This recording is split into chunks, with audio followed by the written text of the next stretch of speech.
سلام الله عليكم جميعا. إليكم ترتيب البطولة الاحترافية بعد نتائج مباريات الجولة رقم 24. الجيش الملكي يتصدر الترتيب ب 58 نقطة، ويطارده نادي الرجاء البيضاوي في المركز الثاني ب 54 نقطة بفارق 4 نقاط.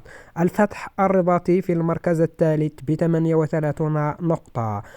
نهضة بركان يحافظ على المركز الرابع ب37 نقطة.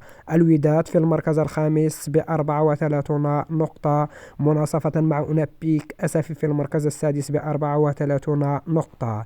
سابعا اتحاد ورقة الرياضي ب33 نقطة. ثامنا المغرب التطواني في المركز ب32 نقطة. المركز التاسع نهضة زمامرة ب30 نقطة. المغرب الفاسي في المرتبة العاشرة ب29 نقطة. في المركز رقم 11 حسنية أكادير ب26 نقطة.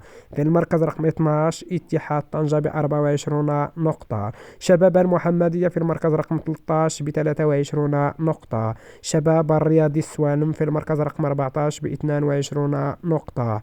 وفي المركز رقم 15 مولودية وجدة ب21 نقطة، فيما يوسفية برشيد في المركز الأخير ب16 نقطة.